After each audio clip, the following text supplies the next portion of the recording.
kind of pro-life are you? Extremely. I don't know. Extremely. Well, Single cell, moment of conception, it's a baby. Even in cases of rape, you got to have the baby. that's right. We have been pro-choice in the past. However, as I've grown older, I've gotten more and more pro-life. This is probably the absolute worst reason ever to be against abortion.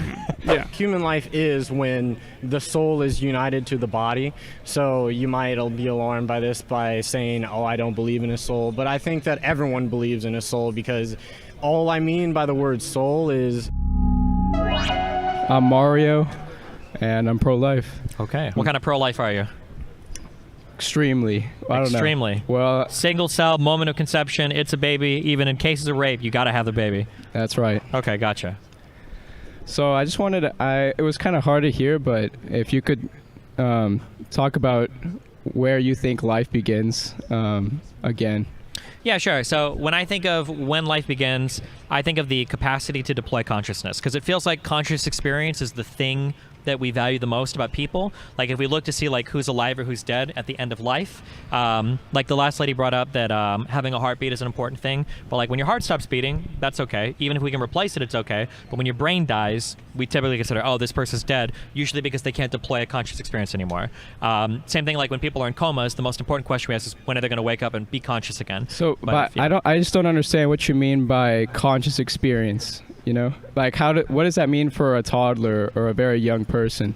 It feels like, I mean, I can't give you the exact definition, but in our brain, there's a lot of structures that communicate and coordinate with each other to produce whatever is the experience of being a human being, of being like a person. It seems like I think it's around 24 weeks, all of the parts of the brain exist and are communicating that are necessary to deploy whatever this experience is that we call being human. So, but by consciousness, you don't mean like you're aware you exist. You just like are displaying faculties of an alive thing, right? Well, I think there can be like alive things that even respond to stimuli that don't have conscious. Like even single cell creatures can respond to light and are alive, but they don't have like a conscious experience because they don't have like the necessary brain parts communicating to establish such. So what you're saying is you're not debating whether, because you agree that single-celled organisms can be alive without conscious experiment. You just say that the value of life exists once you actually have that experience. The ability to deploy, yeah. So you can kill off whatever doesn't have a conscious experience like that. I mean, theoretically, at least insofar as abortion goes, yeah. I mean, for other arguments, it would be, if you're talking about like exterminating all dogs, it's probably a different thing, but... Well, wait, well, how is that different? Well, that gets into a whole separate argument on like veganism and animals, but I'm trying to focus on the abortion thing right now. Well, but I think it's a similar argument, right? If you say that even... Because the human experience will be different from dogs, right? But dogs will have consciousness. They have a type of consciousness. It's going to be different than humans, though. And we treat it differently, right? Like we buy and sell dogs. We don't buy and sell people anymore, or at least in most parts of the world. Okay. So, and to go back to your argument about if left uninterrupted, right, a fetus would develop these faculties, right? And what you're saying, because you made the distinction between dogs and humans. So you are admitting that humans do have at least a different value than dogs, right? We can make that agree. Yeah. Okay, so I think most people would agree, yeah. Even vegans, I think, would agree, yeah. So what I'm going to is, why do you think that because what you're saying for the value of this life, right, it will happen, right, almost in every case, especially with modern medicine. Why is it okay to interrupt the natural process? Something being a natural cancer is a natural process. I don't think that just something being Well, a natural... I wouldn't say cancer is not a natural process. It's an unnatural thing, right? Well, what does that mean? I mean, cancer it's a corrupted cell. It's not supposed to happen, It's not a natural process. I mean, when we start using words, when we're describing the universe and we say supposed to happen, that's a very normatively loaded word. Like, is anything supposed to happen? Like, I mean, once you have a developing fetus, right, then the natural process, right, like the thing that, I mean, I don't know how else to word that. Well, I'm just saying that, I don't think that things are biologically or in the world are like supposed to happen. They just do happen, right? Like saying something is supposed to or ought to are kind of like human instantiated concepts of like normativity. I don't think that like anything is supposed to as far as like the universe is concerned. Things just are. So insofar as we get old, like are we supposed to have Alzheimer's or do we just develop it? Are we supposed to get cancer? Does it develop? Like I don't know if you'd say like there's a way that things generally develop, but saying supposed to I think is kind of it's pretty normatively loaded. Interesting. I guess it's not super relevant to this, but like the reason why I would say like even if we do say that like a fetus is supposed to develop into a person, usually when we think of like committing harm, usually we're thinking of like an agent of some type of like thing or being or person that like a harm is being committed to. Like if I talk about like abusing a corpse, it's a different type of harm than abusing like a living person. And I think the same is true of like a fetus. If we talk about like ending a fetus, that's different than ending something that's having an experience. Like if I kill like a person, there was a person that knew what it was like to be a human whose experience was ended against their like involuntarily, I guess, right? Whereas for a fetus, there's no such person to speak of. There's just like a growing thing that doesn't have that conscious experience yet. Right, but I think where we disagree is that you, for some reason, don't think that a fetus has intrinsic value. Correct. Just because it will develop this way if left uninterrupted, right? Because Yeah, I you're don't saying, think just because something will develop in a way like- doesn't mean it is the thing that it's developing into. Right, I agree with you. In the moment, it has no conscious experience, but I don't think necessarily that that's a good metric value of human life, right? Even among adults, we all have different experience, right? How do you measure which experience is worth more? You can't. And I think there has to be a different measure. If you say like a toddler's experience, right? Because it's very little, and I would even argue that a toddler doesn't even know it's alive or anything, right? I think they know they're alive. I don't think so. And if compare a toddler's experience to a 30-year-old, right? According to your definition, if you're left between choosing a toddler and it's more value, right? He's been left to develop more, has learned more things, experienced more things, so his human experience is much greater than a toddler's, right? I mean, it depends if he's a Trump voter or not. No, but I mean, like the actual thing itself, the actual fetus itself, isn't having the experience worth protecting yet. Now, you're saying that like a toddler doesn't, but toddlers do. I think by around 24 weeks, the fetus will have the parts of the brain necessary that are communicating to have that like conscious experience, to begin to like experience what it's like to be something. Now, toddlers might not be as smart, or they might not have like the sophisticated semantic understanding of the world that we have, but they're definitely conscious. They definitely have a conscious experience because all the parts of the brain necessary to deploy one are there, and they'll continue developing through until the end of your life, I guess, or until you're 25 is like the major developments. But I mean, would you really say that like a conscious or a toddler isn't conscious? Is that? I'm not saying it's not conscious. I'm saying that that what it's experiencing at the moment really isn't worth much, right? In comparison to most of its life. Absolutely. Oh, okay. Absolutely. I feel like toddlers have a ton of experiences. They laugh and smile in response to parents. They crawl around. They're learning a ton. How much do you remember from your toddler experience? I might not have a memory of it, but but that's my point, right? Like, no, that's not the point. Like We can have a question on when we important. begin to like solidify memories long term. I think that happens around 2, but that doesn't mean that just because you don't remember things, the toddler's not having an experience. Right, but what I'm saying is that it's not very important in comparison to the rest of your experiences, right?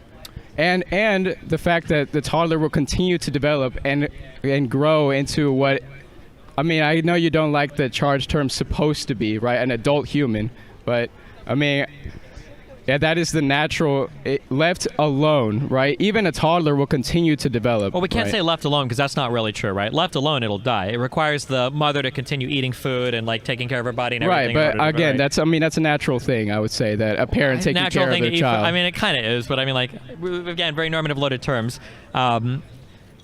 So at what point then do you think that a life is worth protecting, or what for you defines like a life? I guess. I mean, as soon as. Well, I don't know how do you mean that question, but for a human, it begins at conception. So it'll be worth more than any animal. It is worth more than any animal. What makes it a human life, though? What makes it a human life? Yeah, because like if I cut your finger off, it's got DNA. It's human, right? Right. But if you cut my finger off, it won't be moving after you cut it. Does that make sense? Sure, but I mean, if I take a fetus out of the womb at 2 weeks, it's going to just die as well, right? Right, but not if you leave it in the womb, it's going to survive and turn into a baby. Sure, but if I attach a finger to your arm, it can grow there for a long time. Like that's how they preserve fingers and stuff before they have surgeries. Right, I don't disagree. So what's your point? I feel like it just feels unsatisfying to me, I guess, to say that like, well, it's a life just because it has like a set of DNA, even if I feel like we don't ever think of human life in like other terms. Like even when we think of like sophisticated robots that have you ever seen like the movie like I think it's called Deus Ex, or no, it's called Ex Machina. I'm sorry. I haven't. No. Okay, I but haven't. even if we think of these other movies or the new Alien movies or whatever, where it's like, oh my God, is it alive? Like in Star Trek, Data or whatever, is it alive? Like we're not usually asking like, does it have human DNA? We're usually asking like, does it have a sophisticated conscious experience where it's like got an understanding of what it's like to be something, and then all of the natural extensions off of that. If going back to a toddler doesn't have a sophisticated understanding of what it's like to be things, you know? I feel like they do. I think maybe we just fundamentally disagree on that. Maybe. I think toddlers have a pretty sophisticated understanding of like existing and being human. Their brain is doing a ton of stuff. But I think maybe just really hate toddlers. Are you a Pitbull fan? So let's go back to what you were saying of, with like, if for example, if we have someone in a coma, right? I know you talked about this earlier. Yep. The difference there, I think, is even that. I mean, that human at the moment is not having a conscious experience. Is that would you agree with that? Okay, so that's different than a fetus because a fetus, right, will have that eventually. A coma, it's like, I don't know. Well, but I mean, to my point for the coma, that's how we decide exactly if a coma person is going to live or die, if they're ever going to wake up again. Because if a coma person is never waking up, we'd usually say, okay, it's time to pull the plug, right? Yeah, I mean, I would disagree with you there, too. You would keep a comatose person alive forever? I absolutely would. Okay. I mean, I just think that the chance of life is worth more than anything, you know? So, like, I mean, this is, you know, not necessarily related to abortion anymore, but if the comatose person has a chance to live again, or I mean, have conscious experience, like you say, I mean, it's alive, the body's alive, so then absolutely preserve that because it's the one life they have. You know, as soon as they end that, it's over. Okay, I'll ask kind of like a practical question, I guess, and then I'll give you the final word on this. Let's say we have like a ton of comatose people then, that all have like a 0.1% chance of waking up. Do you essentially plug these people all up and you just wait indefinitely to see like when they like could wake up again if we know there's like a pretty good chance that they're never going to? Or is that like a thing that you would just keep these people, their bodies alive indefinitely? Yeah, I mean, if I could keep them alive indefinitely until they woke up again, I would. Absolutely. Okay. Well, hey, listen, I appreciate the conversation. Hey man, you too. Yeah, thanks a lot. It's been a pleasure. I appreciate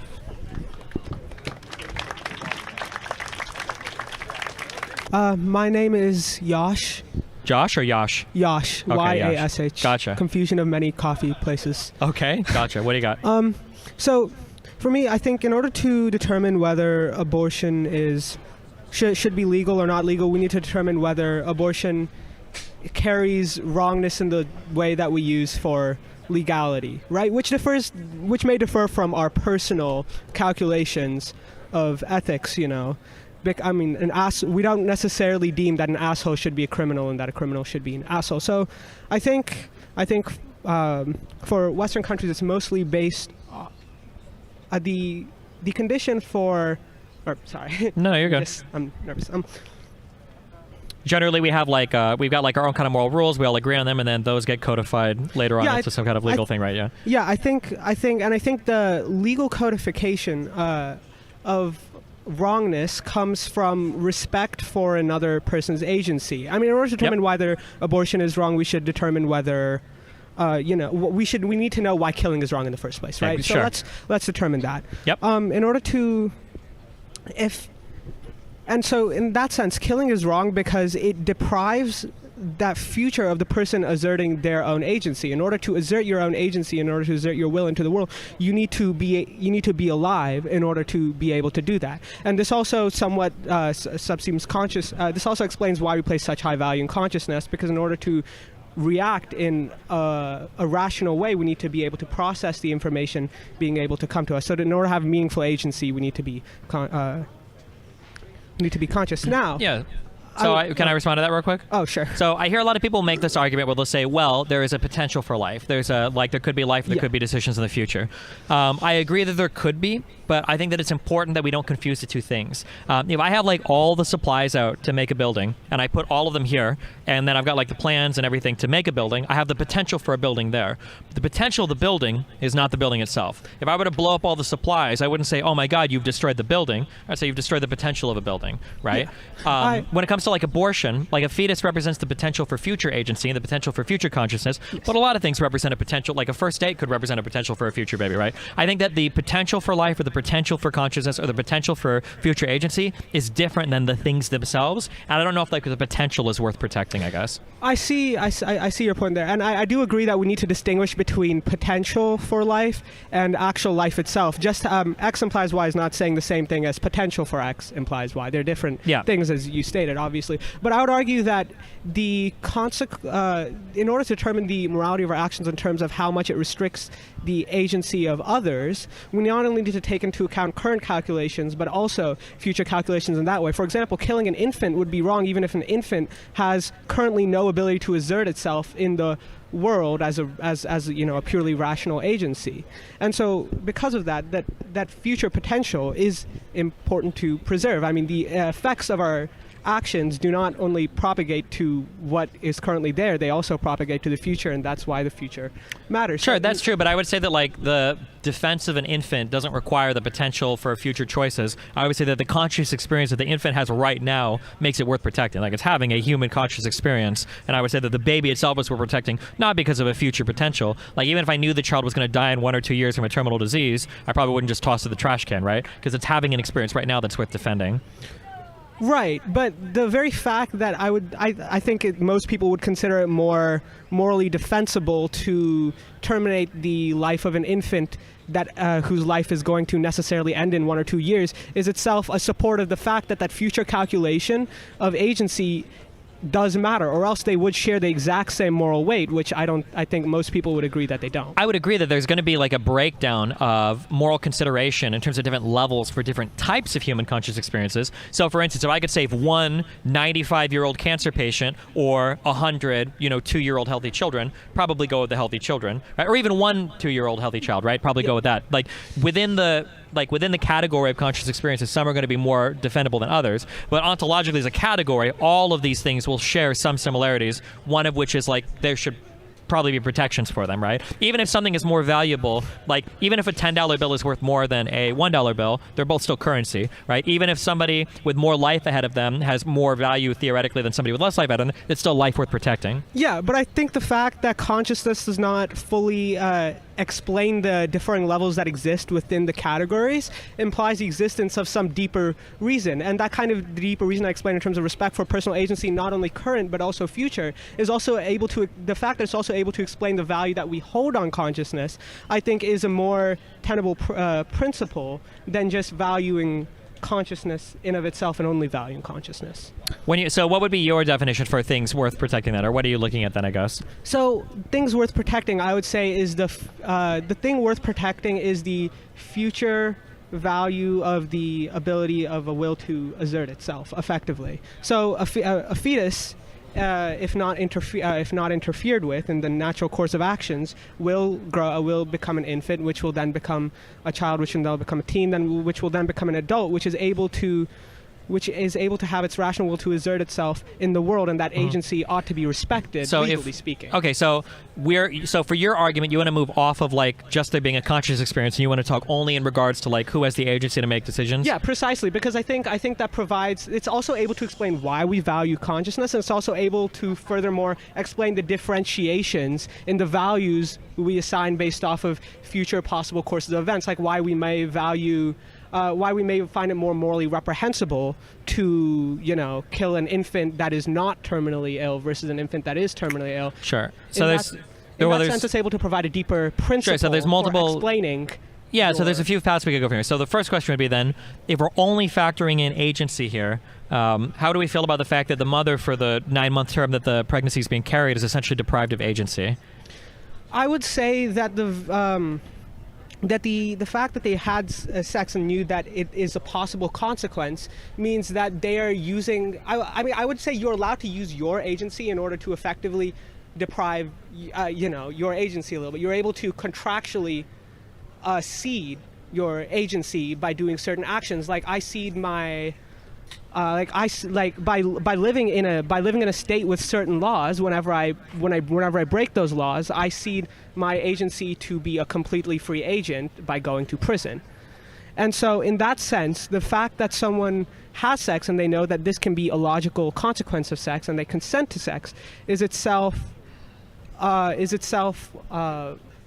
would say, is a voluntary ceding of that agency in case the mother gets pregnant. Okay, and then in cases where there's involuntary sexual activity, so like rape, do you think that you're justified in having an abortion in those cases, or? I think you are justified in having an abortion in those cases because you are justified in doing what it takes to preserve your agency against the non-consensual acts of others. So, for example, if you had like an empty trolley going on a path and splitting into two tracks, and you were on one side tied to an end and another person was on another side, and you had a lever right next to you that could turn the trolley to going the other side when it's currently going your way, I would say it is morally permissible to pull that lever because you are simply doing what is necessary to preserve your own agency. And I would say it is okay to value your own agency above that of others when they come into conflict not based off your own voluntary actions. What if you're having sex with protection?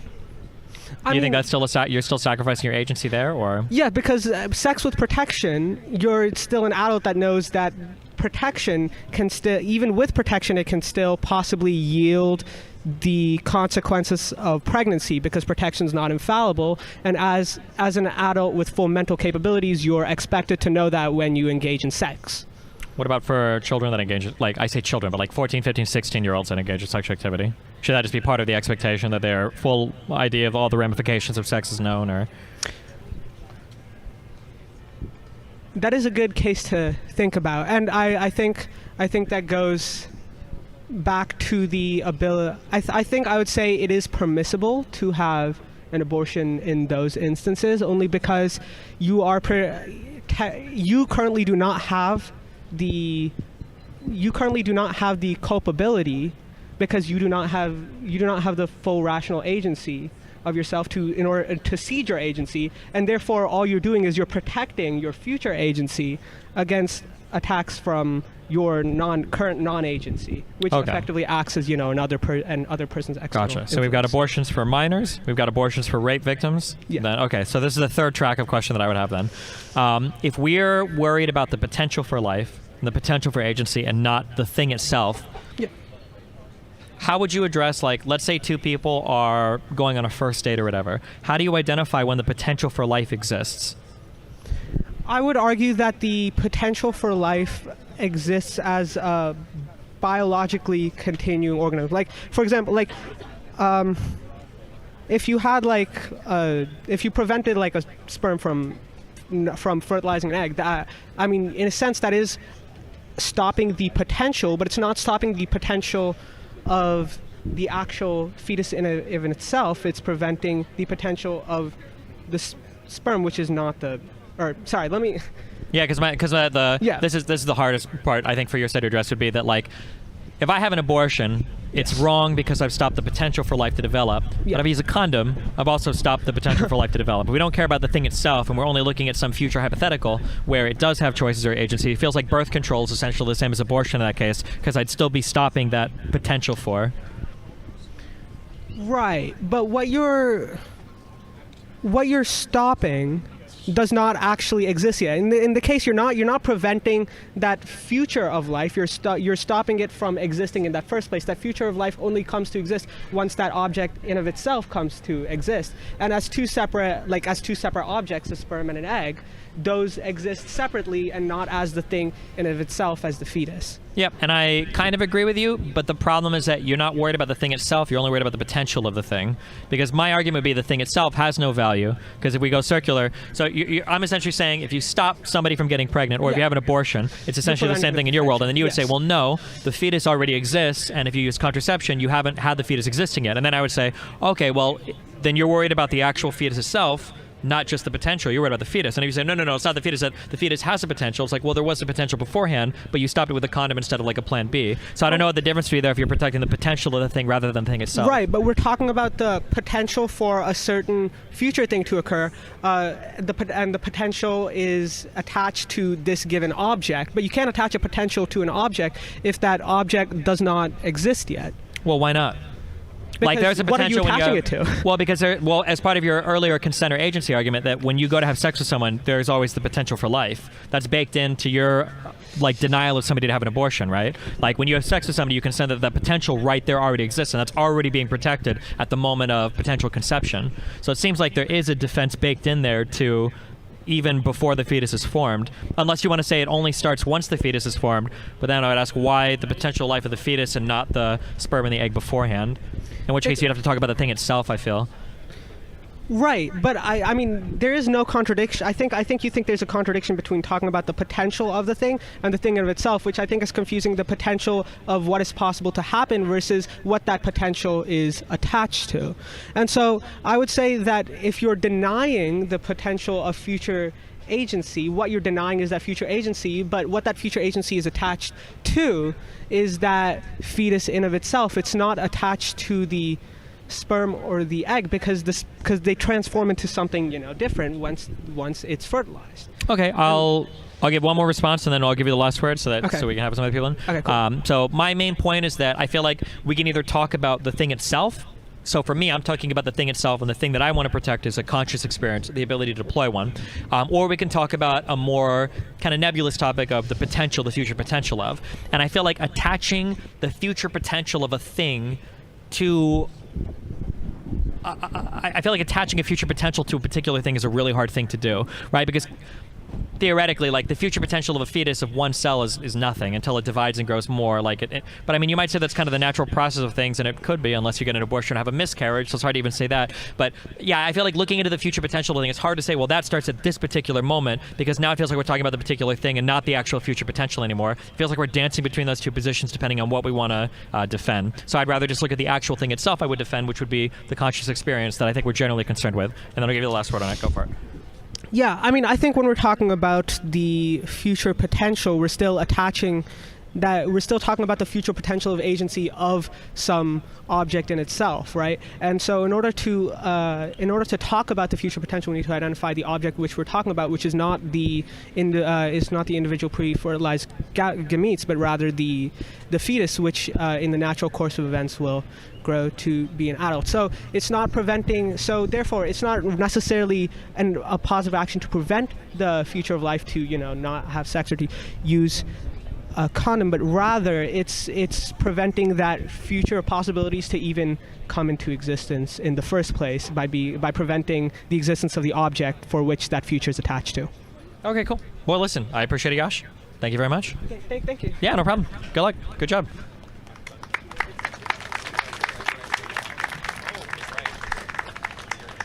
I'm Hector. Nice to Hector, meet you. what's up? Speak into the mic if you can. Speak loudly. Okay. Yeah, okay. Can you hear me? Yeah, you're defending fetuses right now, okay? Speak seriously. Yeah, so traditionally I've been pro-choice in the past. However, as I've grown older, I've gotten more and more pro-life. Okay. I think for me, the arguments about consciousness have become completely unconvincing.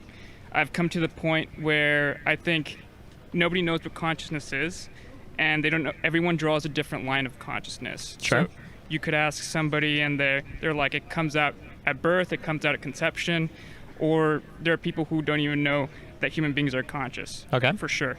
So for me, I think the more convincing argument has more to do with family formation and disincentivizing it more as a whole. I think that the technologies for abortion should get better. I think they should get safer, but at the same time, they should be more and more disincentivized than they are now. I think the attitude, like a lot of progressives have, that anybody should have an abortion, that it's more like it's something people do. It's like their first choice in their mind. I think that's a really bad attitude to have. And again, not a lot of people probably have it, but I think that idea still persists, and we should reduce that idea as much as possible. Gotcha. So I do agree that the like pushing abortion all the time is really cringe, and for people that do that, you can't be that extreme for a variety of reasons, not related to whether or not the fetus is protected or not. The first part of your argument you brought up, you said the conscious part was unconvincing. Have you ever heard of Loki's wager? I'm sorry. Loki's wager. Loki's okay, wager? I'm gonna butcher this, but I think Loki is like gambling with some dwarves or something, and he ends up gambling his head away, and he loses because he needs to for the analogy to work. But as he's wagered, he said, "You can cut off my head if you want to." Okay, and they go to cut his head off, but they say as part of the agreement, you can cut my head off, but you can't take a single inch of my neck. And the dwarves, they have him laid out, and they're getting ready to cut his head off, and they argue they can't figure out, like, well, where does the head start and the neck end? It's impossible. It's, like, very vague, right? Because it's, Now, we wouldn't argue that because you can't figure that out, Loki doesn't have a head. We would just say there's, like, some vagueness around the edges there. Sometimes people will give the argument that something is very difficult to understand or very nebulous or amorphous, therefore it doesn't exist. I agree that consciousness is very hard to define, but I don't think that just because it's hard to give an exact definition of it means that we'll treat it as though it's not like a thing. Because I think that when we look at how we talk a lot about coma patients today, when we look at like comatose patients, I think that's pretty instructive on how we view consciousness. That if a person is in a coma and they're never going to wake up again, we would say, okay, well, we could probably kill this person. And we don't even really consider killing it. Well, we kind of do, but it's like pulling the plug because we know they're not going to wake up. And if they're not going to wake up, all the parts of their body that might be functioning, the heart beating, the kidneys working, even the brain having blood flowing through it, they don't have that conscious experience. What's the point? And so I feel like that's the thing that I usually focus on in terms of like, when is a life worth defending? Because we figure life ends when consciousness ends. So I would say it probably begins when consciousness begins. So your focus on being pro-choice is that you believe there's some sort of consciousness somewhere. Yeah, I think that the rough estimate right now is around 20 to 24 weeks. All the parts of the brain are in place and are communicating in such a way that if you're going to have a conscious experience, it's probably happening around then. Yeah, I'm not confident enough in that. Sure. But what are your thoughts on the societal disincentives for it? Because I think family formation and, I guess, birth rates are really important for society as a whole. And I think incentivizing good family formation rather than bad family formation in general is good for society. Yeah, so people make the argument that because our birth rates are low or whatever, family formation might be a reason. I think this is probably the absolute worst reason ever to be against abortion. Yeah. The opposite, the exact opposite. Family formation might be important, but like that doesn't mean we want to force people to have kids, especially the ones that at the most don't want them to have them, because like that's probably not the types of families you want to be forming. I agree with right? that, yeah. It also does a lot of damage to future damage is caused when a child is raised in a subpar environment because the parents either can't provide for it or don't want to have it, and then the parents' lives are adversely affected. If you're a 19-year-old woman and you get pregnant, your life is now on a totally different trajectory than if you're allowed to finish school, get a job or whatever, if you're forced to carry a pregnancy to term. So yeah, I don't think the family formation argument is very compelling when it comes to saying like these are reasons why we should make abortion illegal. It kind of sounds like an incubator argument that like we're going to force women to have kids because we need more kids. If you want to incentivize births, I think there are other ways maybe you could do it. No, that's true. No, I agree. There's a danger in going to the incubator argument. However, I think there's a way to incentivize family formation without, I guess, telling people that if they have a kid, they have to keep it. I definitely think just having that thought that every time you have sex, this is a possibility, which I guess if you're going into conscious experience, it's like, is that person fully conscious when they consent to having sex? Yeah, sure.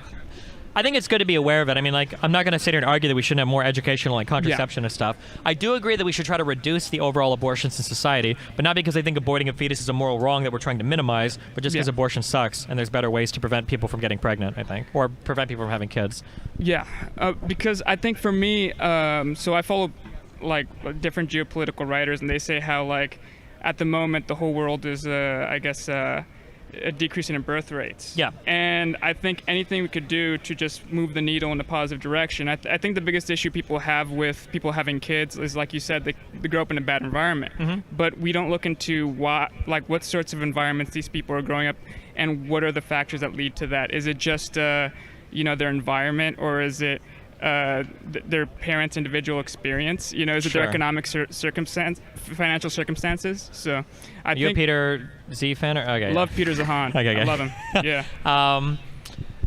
Yeah, that's a whole separate argument. I don't think the population argument is... there are issues to look at there, but I mean, that's a whole other thing. It's not worth getting into.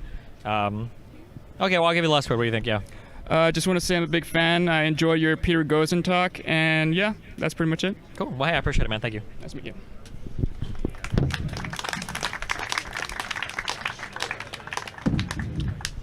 Hello, my name is Joshua. Joshua, what's up? I'm doing well. How are you? Pretty good. So the topic is I'm pro-choice, changed my mind.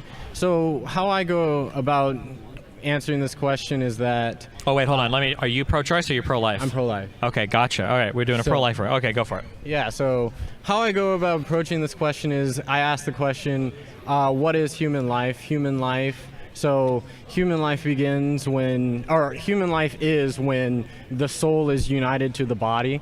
So you might be alarmed by this by saying, oh, I don't believe in a soul. But I think that everyone believes in a soul because all I mean by the word soul is the life principle of a thing. So when something is alive, its soul is united to the body. So I would argue that like grass has a soul, it has a material soul, but humans have immaterial souls. So when the distinct body is formed within the mother's womb, that would constitute the beginning of life because that's when the soul is united to the body. Okay, so then my question would be is, when is the soul left with the body? The soul is left from the body. Well, we can't, since it's an immaterial process, we can't see exactly when the soul leaves the body, but decomposition gives us assurance that the soul has left the body. Okay, what about, let's say you get a person who's otherwise healthy, but at like 35, 40 years old, they're comatose. They get into a bad accident, they're in a coma.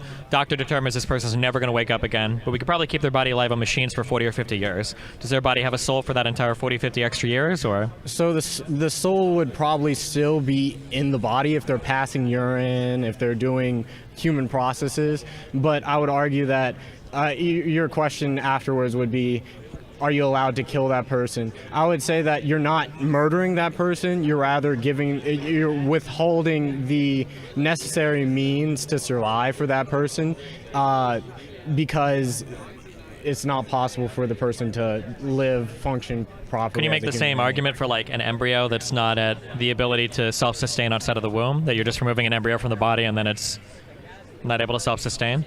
No, you can't make the same argument because it's most definitely a temporary thing because if the person is allowed to live longer, then it could do these processes, it could pass urine, and the soul is still in the body. I mean, the person still would have the human dignity, I'm arguing. But in that case, that's actually murdering the person. So unplugging a comatose person from a machine isn't murder, but taking a fetus out of the body would be murder. No, the person, and then the other is letting die. Couldn't you just take the embryo out and then let it die? No, so in certain cases where there are like, there's question of whether or not the mother or the child could survive. Well, like let's say like you have a fetus that's like 4 months old and you remove it from like the pregnant mother. I mean, if you just leave it, like it'll die on its own. You don't have to kill it, right? Well, I mean, if you remove it in that case, when it's just the normal means, it's the normal situation where the person could be let live, continue living. That's actually killing them because the person could grow up to be do these things. Isn't there a difference between like a person that is grown up and a person that could grow up? Like I hear a lot of people argue about like the potential for life, but there's a difference between like a life itself and the potential for life, no? No, that's what I said at the start. So I heard earlier that you said that the thing that constitutes life is consciousness. I would dispute this by saying that the definition of consciousness, I looked it up, is that you're aware of your surroundings. Our dignity as humans don't fall in and out as we sleep or if we have disabilities where we're not actually conscious of aware of our surroundings. So I would argue that what determines a thing's dignity is not what it can do, but primarily what it is. It's the reality. It's not what it can do or what is it doing. Sorry. Well, yeah, but I guess I'm looking at like what can a fetus do? what can a fetus do? Like it can't do anything. It's got to wait, right? Well, that's not what I. Well, that's exactly what I said. I said that what it is determines its dignity rather than what it can do. Yeah, but I guess or so. Okay, well then, what is a fetus that determines it should have dignity? Well, it's a unique and unrepeatable, a distinct relationship with another person. So the reason why I'm a human person and you're a human person is because we have different parents and we have different relationships with those said parents. Yeah, but I'd argue it's like probably the conscious experience that we deploy is what makes us who we are, right? It's not just my body. It's that I have thoughts about ideas and things that have happened in the past. I've got like a way to relate to you with language and sophisticated understanding of our surroundings. Like all of these things are part of like what it means to be a human. Like all are part of like experiencing humanity. Well, yeah, that is a part of the experience of humanity, but it's not inherent to the experience of humanity. There are things like as what I said, we don't jump out of our dignity doesn't jump out of being because we fall asleep. No, but like somebody who's sleeping still has the capacity to deploy consciousness. Like I can wake them up, and they're like, "Oh, I'm awake," and well, they're like, that's the same for "Can't wake a fetus right? up." You can wait 6 months and wait. That's not waking, but you have to wait because the capacity isn't even there. They're like, if you go to sleep, even if you're sleeping, there is something. What it is like to be you. Like you've had that experience, you're there, and it can be woken up and deployed again. But for a fetus, it's like 2 weeks old. It doesn't even have an experience of what it's like to be itself. Like if you were to kill it, like nothing has been. It's not like there was an experience and now it's gone, or you had a life and then you ended it. There wasn't ever anything like an experience there to begin with to speak of. I think it's fundamentally different than like waking somebody up from sleep that already was experiencing and then went to sleep and then can deploy their consciousness again by being woken up. So, the main problem with the argument is that when we add in like this time or like time understanding, it solves like what you're saying. Like if we add in, if we wait for a certain amount of time, the fetus could have these experiences of consciousness. Yeah. So what determines and when does it determine that it has this consciousness, and how can we know so that we can Yeah, protect so I think it? at around 20 to 24 weeks is when the necessary parts of the brain have developed and started communicating that there's like a conscious experience. So 20 to 24 weeks, how can we assign a scientific determination that determines this specific individual is a human or is not a human? Well, it's not about a human or not a human. It's whether or not they have like an experience worth like protecting. Like a human corpse is like a human, but it's Okay. like there's no conscious experience there. There's not going to be one anymore. So like it's I also have like a problem with like this idea of like consciousness, because I think you're like, I would need you to define what you mean by consciousness, because it seems to me that the way you're defining consciousness is having experiences with other people, but I think that like from the first moment you exist, you have experiences with other people because you have a unique relationship with that other person. Like you're a human, a distinct a human person that has a distinct DNA from your parents. You went from not existing to existing. yeah, I know. But when I talk about consciousness, I'm talking about. Try to put it exactly into words, but it seems like there is there's an experience where we know what it's like to be a human, and we have like past memories. We've got an understanding of our environment, our surroundings. I think there's like you could probably find more complicated write-ups on like what are all like the necessary components of human consciousness. But there's like an experience of what it is like to be a human, and that's something that we're having I assume we're all having it as we go about like our day-to-day lives. Do And people that are disabled have this consciousness you speak of? depends on the level of disability. I think 99% of the time, yes, but like in extremely rare cases, like hydroencephalitis, or I think where like half of your brain is like water and you only have like a brainstem, probably not. But like most disabled people are still having like all the parts of their brain communicating to have like a conscious experience. Like the vast majority of them are. Okay, it would be better if I gave examples and asked you for each individual one. Trying to find a way to continue the conversation. Well, there's like, did you ever hear about that? There was a kid that lived in the UK who had I think a severe case of hydroencephalitis, I think, and they were trying to ship him to France for medical treatment, and the government decided not to. Are you familiar with this case? No, I'm not familiar with it. Oh, So gotcha. But they wanted to ship him over to France for treatment. The parents did, and the government said no. And the argument ultimately became that like when you do brain scans of the child, like 90% of the brain was like water mush. There was nothing. There was like no brain there. There was a brain stem. And the brain stem is capable of producing very basic responses. Like if you shine a light, pupils will dilate and undilate, and it can kind of respond to like external stimuli. But like it's like a very basic, like you program like a robot to do some basic responses, and that's it. There's probably not like the human conscious experience there. So Again, I want to push for my definition, to prefer my definition of like when human life begins, because the question is, when does human life begin? Human life begins when the soul is united, at first united to the body, where the life principle, that is. So when does life begin? When the thing is alive. So like how we determine the way we interact with things is based on what it is. I'd like to know, what is a fetus before 20 weeks or whatever you say. It's a human fetus, I guess, right? A human fetus? It's a living thing, but it's just not anything that I would deem worthy of like protection or respect or anything. It's just like a human fetus. Given enough time to develop, it'll grow into something that's worthy of like respect or dignity or moral consideration, but before then it's not. Okay, well, why would you push against my definition of human life beginning when the soul is united to the body? One, because I don't know what a soul is and I can't define a soul. Okay, a anyway. life principle when it's alive. Because I think there's plenty of alive things that like, I could cut a finger off and like pump blood through it and preserve it for a long period of time. That's a living human thing, but like there's no conscious experience there. Like I don't care about that. That doesn't have distinct human DNA from you. It doesn't. Well, have twins don't have correlation. distinct human DNA. I don't think distinct human DNA like means anything, right?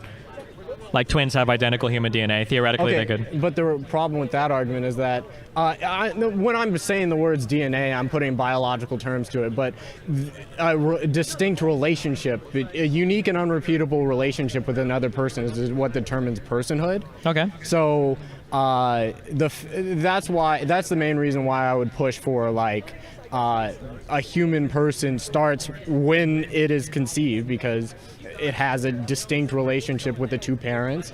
That's the reason why I'm a distinct person from you. And well, the reason why you're a distinct person from me is because you're having a conscious experience and we're able to communicate right now, I think, right? Okay, well, you have to give reasons for why you should prefer that definition.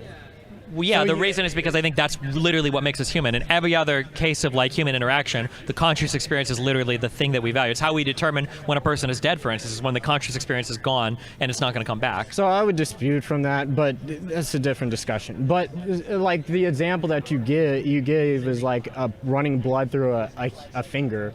Obviously, that's a difference because we don't have a relationship with the finger. We don't have a you unique could, relationship depending on- with the finger. Not as a person. You can have a unique, well, as a person, meaning somebody that can deploy consciousness, or No. So what does as a person means? a unique and unrepeatable relationship with something that has a like. Yeah, but how do you have a unique and unrepeatable relationship? Like anything, like a rock or my car could have a unique and unrepeatable relationship with me, but like what's the difference between a car or a rock and a person? Like what makes that relationship with people so special? Well, I would argue one, DNA. When I'm saying the terms DNA, you bring up the identical twin thing. Obviously, those are two different persons because there are distinct relationships with those two people have a distinct relationship with their parents. But when I say the term DNA, it's more of a philosophical question of what a relationship with a person is. Like, Yeah, but what I'm curious is what makes, and I'll give you the final word on this because I think I have to take off pretty Go soon. ahead. Go But when you're talking about unique relationships with persons, and you're talking about DNA, it feels to me like you're using this as a proxy for something important. Like what is a person or a DNA that's different from like a table or a microphone or a bottle of water? Like what is that thing that's making it more unique and unrepeatable? Like what is the thing that you're valuing so much there? you can get the last word after that, but Okay. after this, but the thing that makes it distinct is because it's a human thing that's living. It's growing, so it's a human thing that's growing. It's distinct from the female's body because it has its own body and genetic makeup. It has distinct parents, so it's a distinct thing from the woman. So because it has a different DNA and what it is a human. It has a different relationship to the other humans around it, so it's a human person. It's a distinct human person that's alive, and another way we call distinct human organisms is a human being that is deserving of rights. Okay. I agree with all of that. I just think the thing that makes it a distinct human person that's alive is the conscious experience, is what I would say. But Yeah, we would need But we're to circling debate the drains, more yeah. on reasons to prefer one side or the other. sure. Okay. I appreciate the conversation, okay?